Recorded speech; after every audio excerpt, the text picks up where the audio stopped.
You're listening to Espresso Jams, short, concentrated, delicious conversations about business, technology, and entrepreneurship. If you're just starting out on your business adventure or you're a seasoned business professional, I'm sure you'll find value in these short conversations. Espresso Jams is brought to you by Apexible, providing the tools, insights, and transformative structures to help you reach your business summit. I'm your host, Joe Matz. Let's get started. Hello and welcome to the show. Today I have with me Vince Cortese. And Vince Cortese is a podcaster, a digital marketer, and a coach. Welcome to the show, Vince. Jed, thanks for having me. I'm glad to be here. It's great to have you here. And for our audience, my friend, where are you hailing from today? I'm in Pittsburgh, Pennsylvania. Pittsburgh, Pennsylvania. Okay. Yeah, I've been up north, and it gets colder up there than it does in North Carolina. That's about all I know. Yeah, it doesn't break for a little while. We get some rain today, but it's a warm rain, spring. But you guys have the Steelers there. Well, yeah, that's a whole nother story right now. They're in rehab. They got to pull it back together, the whole squad. Oh boy, well, it's a good thing we're not here to talk about sports. Yeah, that could get long-winded. All right. So how did it come about that you are a digital marketer? I went to school for marketing, and I was a brick and mortar guy in the apparel business. So you were studying marketing, which now feels extremely organic, old school, face-to-face, get in front of people, trade shows kind of thing. And that core of my interest lied in marketing really was the portion of problem solving for those you want to go serve. So it was like, if you want to be of use to anybody, you want to bring some value, but if you bring value and a trade, now you can do something for them. And so I really dove all in on the internet and taking the skills that I had from before and applying them in the modern arrangement. Now, none of it worked. Yeah, I was about to ask you, what correlations do you see and what worked? That was so interesting was the success that I had experienced in the brick and mortar just didn't translate. The internet is an entirely different approach. New set of marketing skills are required. And so then that's, I got involved that, but I really felt like the whole idea of being a problem solver was led me to the digital marketing. Yeah, well, it's problem solving. I mean, I guess a marketer solves the problem of getting the company known, getting the product known, and finding clients and who actually want to pay for the service or product.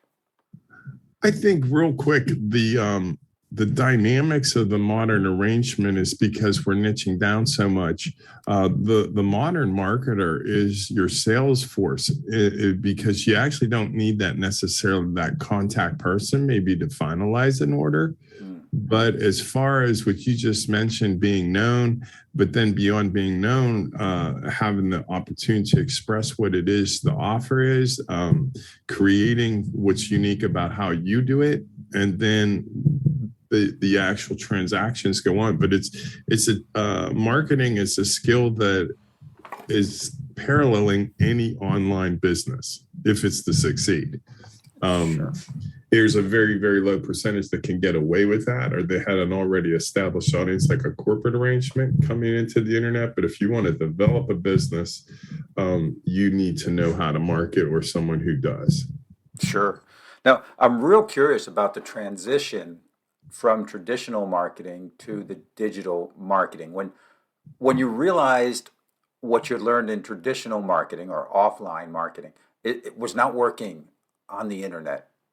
And what was that like for you? And what was your mindset at that point?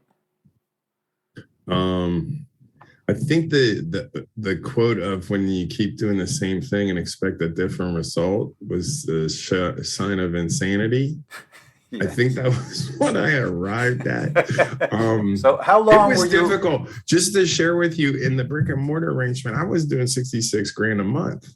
If I did $30,000 a month, I was upset about it. Mm. And it's like, that's a pretty good living. And so I had a higher standard, but I also had an ego attached to that.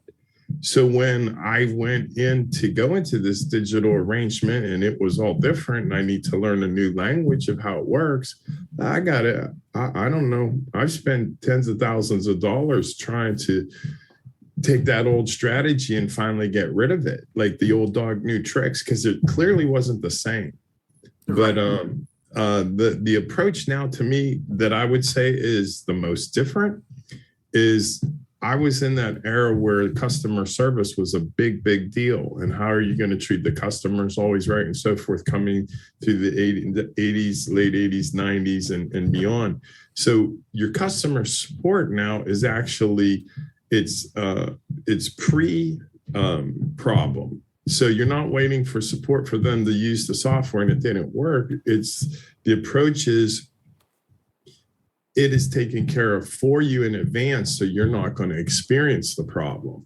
So it's sort of like what I call it a memory forward type of thing, where in the installment of the product or service, the customer support is included in how that thing is going to operate for you.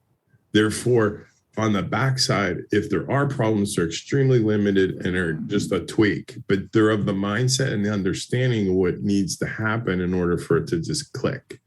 So that's the whole key is you want to get to the click, get it to it fast, and be efficient with how you're wording your dialogue to lead them to that point. Okay, so when you talk about wording your dialogue, leading them to that point, I immediately start thinking about sales funnels. Yeah, the funnel is an aspect of it. It's kind of interesting because Russell Brunson and ClickFunnels has done so well with that, but it's only one component of the whole thing, and it's actually the idea. Because it's like before you have the end of the day, how are you getting traffic into the funnel? Right. You know what I mean? So it's a strategy, but it's not technically an executable one unless something else is next to it.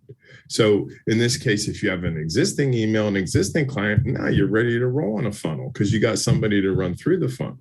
But if you just have an idea and the idea is to create a funnel, you're not halfway there yet. You know, so you really want to understand what it is you want to accomplish, not only by deciding who you're going to serve, which is the most important in the first selection, but how you approach those people. Because sometimes a funnel isn't necessarily the best thing. As we niche down, we see the separations. Yeah, I agree with you. The funnel is not the be all and solve all. There are certain situations where it's not. Yeah, it depends on the business. Sure. And you talked about, as I understood it, and I'm trying to simplify too much. Basically, a funnel doesn't work unless you have people to put in that funnel. Yeah, I mean, I think the idea then of an automation is where it comes in, because the automation is repetitive talk and control talk through your campaign and your email. And your arrangement is speaking out. I'm not really a big fan of the text messaging, although it appears to be becoming more prominent. A phone number of which is not in my phone and someone making an offer to me, I think that's a tough one. And you're playing a numbers game. That eventually may have some traction later on. I don't know, but I like the email because the email is the most secure, it's the most trusted, and you're going to get the best opportunity to put your offer in front of a mind of which it will relate to. You know, and that it's kind of like that email turns out to be that 2% that no matter what you do, they love what you do. So when you go into that list, your numbers and your conversions are much different. Are going to be better. The reality is, if you don't have that, because this is what's going on, the self-discovery and the self-taught, people don't understand that they have to parallel marketing to their idea on the internet. And it's like you and I go through it. You're teaching people how to run a business, but you're in the same time doing the marketing that you're going to show them how to do and that they need to do. So you're almost like, make me duplicatable, but at the same token, because your content is different than mine, we won't be the same. Right. You know what I'm saying? So Right. like Yep. we need your opinion in the market and we need my opinion in the market. It's not necessarily a competitive kind of thing. There's enough market to go around. It's up to you to be as clear as possible about your message in order for you to attract those folks. Right. But it's I've like, always believed there's enough market to go around. And I might offer something very similar as someone else, or mhm, 10 or 20, 30, 40, 100,000 other people. But my personality is different. My approach is exactly, different. The exactly. perspective is different. Exactly. Your fingerprint on it and your Right. perspective is 100% right.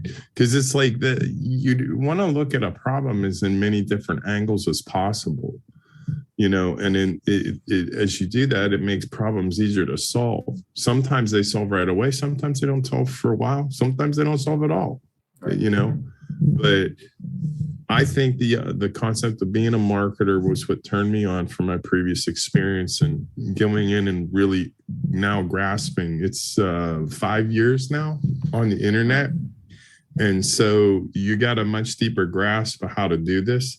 The personal branding is huge. Yeah. You kind of just touched on it. I have businesses that I started, mobile app business, Blue Torch Mobile, and it sounds corporate.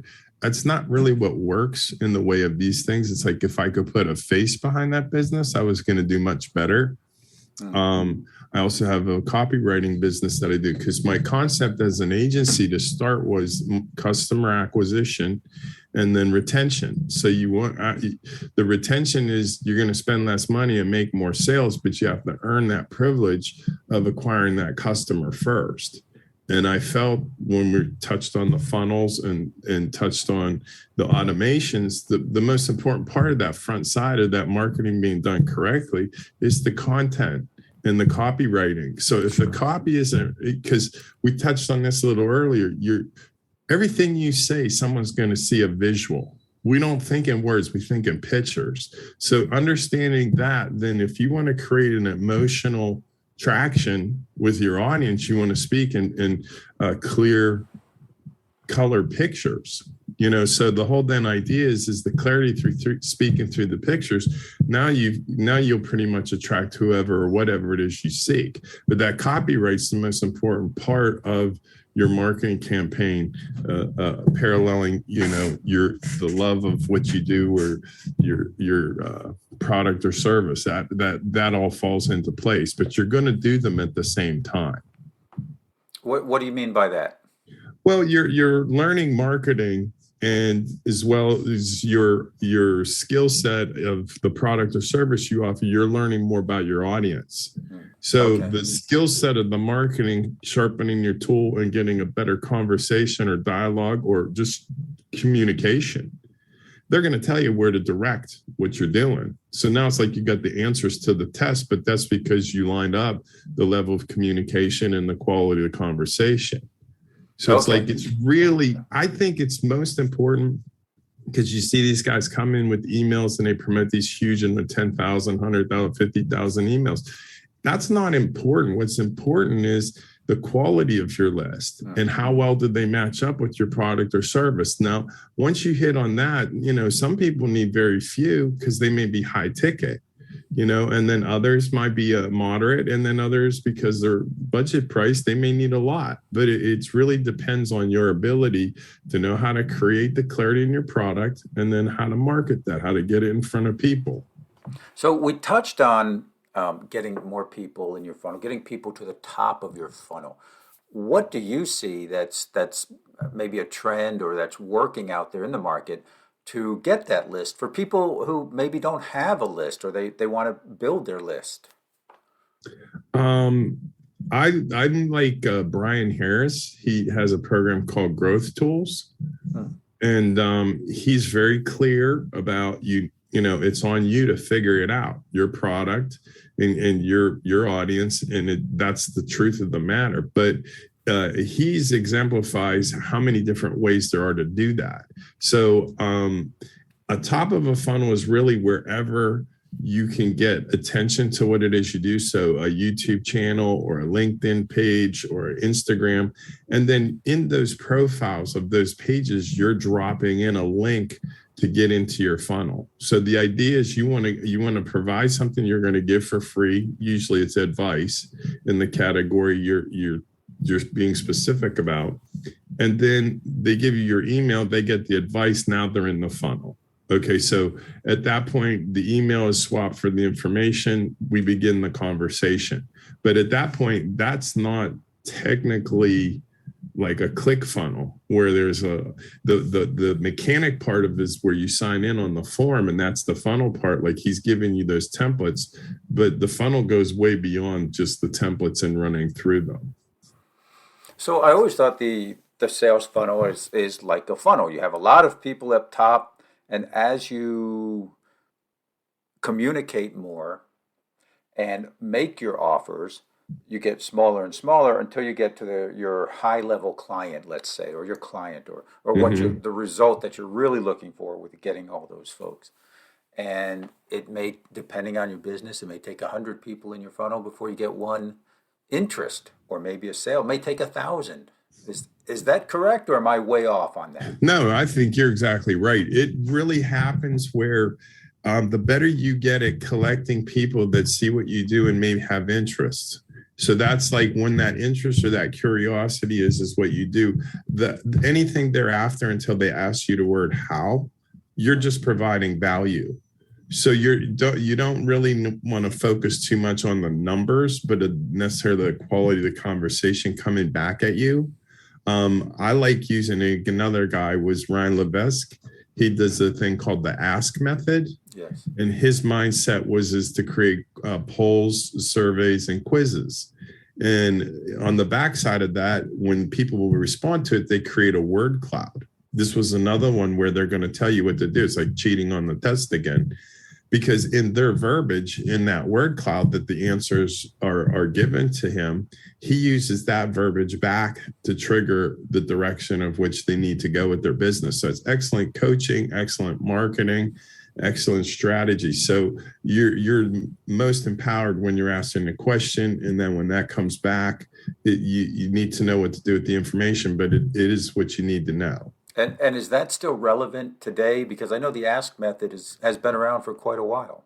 Yeah. No, it's relevant. Actually, there's other methods of which they're creating these. I think one's called UPage, where you can create quizzes and calculators and all this kinds of things that will make your website. You drop it in embedment, so you're all of a sudden your website's interactive now. Mm-hmm. And I think it's probably more prominent or done more creatively, where, you know, unless it's that 3 to 5 questionnaire or poll, like the quick hitter and the side menu of whatever page you're on, those will always be prominent too. For whatever reason, it's a human instinct to want to give your 2 cents or to see if you match up, or, you know, if the curiosity in the quiz or the survey is placed properly, they'll almost answer it every time.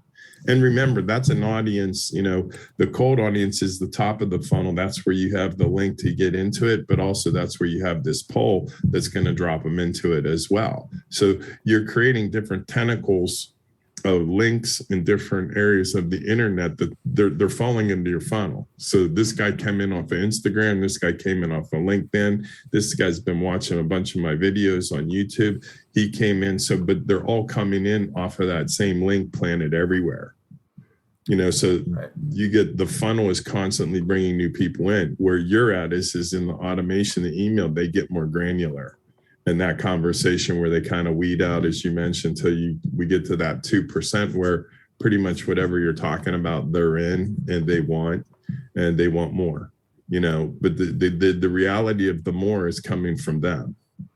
Right. As they learn more about you build credibility, you build authority, you build the confidence that you are the person who can solve their problem. Yeah, I mean, you're technically personal support, and it doesn't get any better than that. People feel comfortable with that. That's relationship driven. I got this guy over here. He knows what he's talking about. If he doesn't, he'll find the answer for me. You know, so that whole idea of, as an entrepreneur, anytime you can throw a net out, you do it. You know, you never know when good liaisons can come back into play, but it's part of your understanding how to be an entrepreneur and know how to network. Right. And I believe in testing. You mentioned a number of different platforms, and not all platforms were created equally, and not all platforms will give you the same response. I So agree. so could we, I mean, I always think about A/B testing, but that's not really correct when you're testing the different platforms. You want to, I think, Vince, you want to put it out there and check the results that you get. Excellent. Yes. It's like the whole point is to get it in front of them.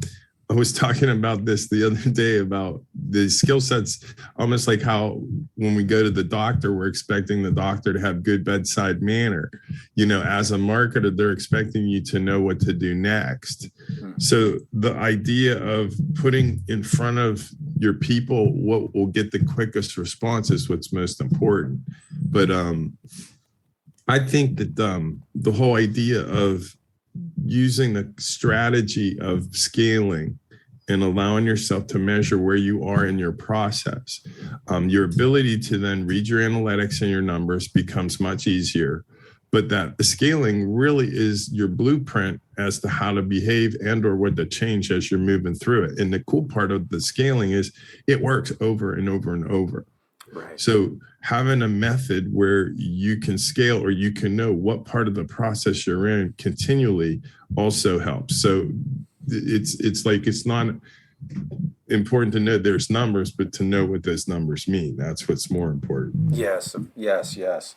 And as you get more experience in doing your ads and building your list and getting your funnel filled, you get more experience. You're able to refine more your research efforts and get more data, actionable data. Well, I think a skill set on that bedside manner part is that when you're a marketer, you're like a doctor because someone is coming to you with a problem and you're a problem solver calling yourself a marketer. So you have to understand how to diagnose what the problem is. So you have a doctor-like skill in you.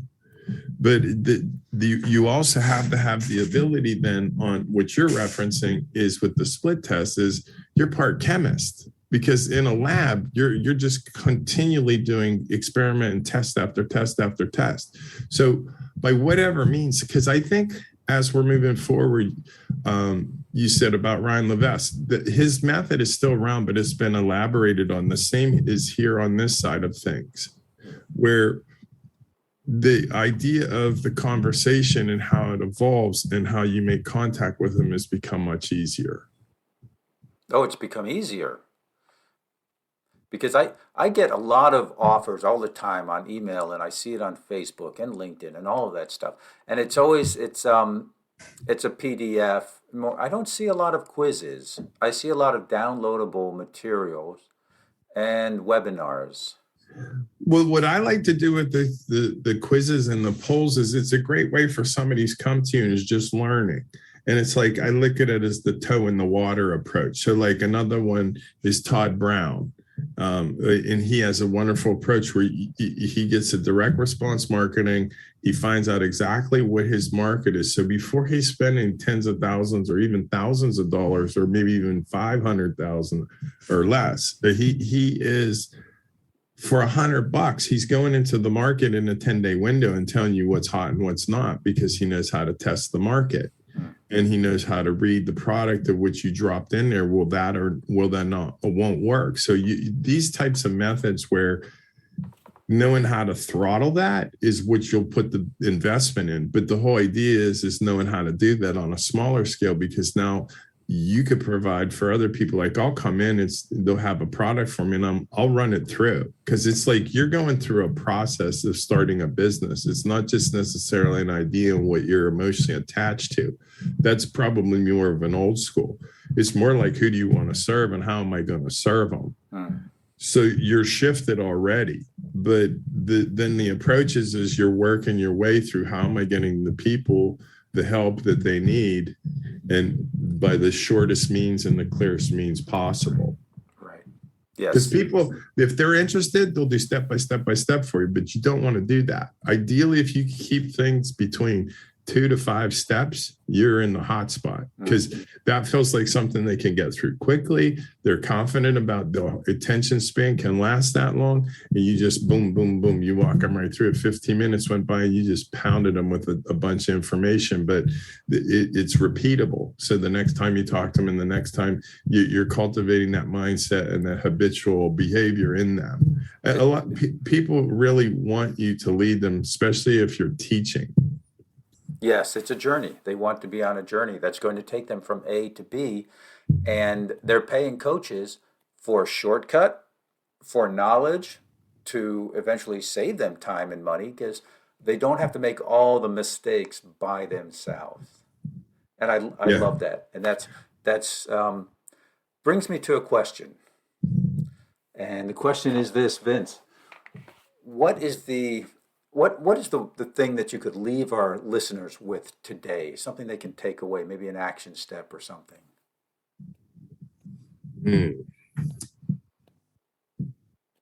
I think probably what's most important moving forward is to be as aware as possible.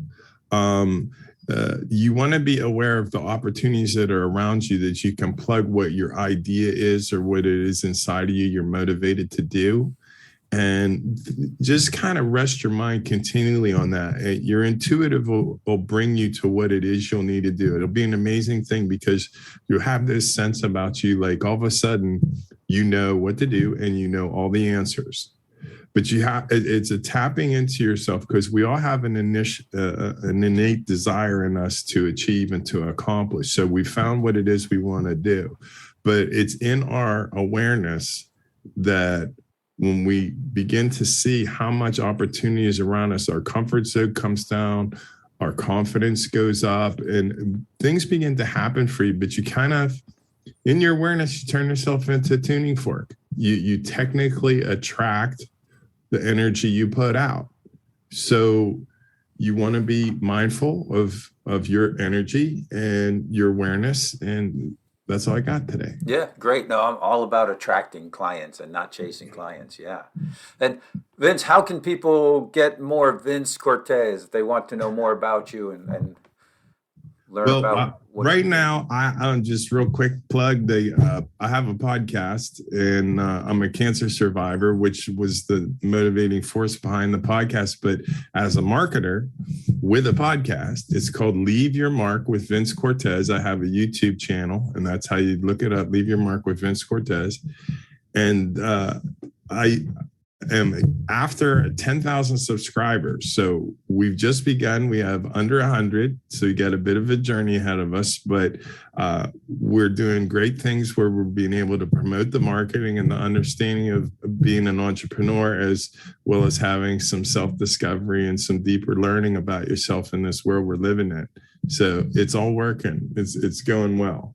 And what's the name of that podcast one more time? Leave Your Mark with Vince Cortese. Now, there's a couple Leave Your Marks out there. So you put with Vince Cortese at the end, and you'll find it on YouTube. I'm also on the App Store and Google Play. So we have an app you can access us as well. Oh, okay, great. And we'll have all those links in the show notes today. Okay. Very good. And did I ask you what's the best way to get in touch with you? I would say probably on my LinkedIn channel. Okay. Yeah, so it's Vince Cortese. That's it. The proper pronunciation. We were raised Saint Cortez, so we go with what Dad said. And you'll find me on LinkedIn. Okay, super. And again, those notes or those links will be in the show notes today.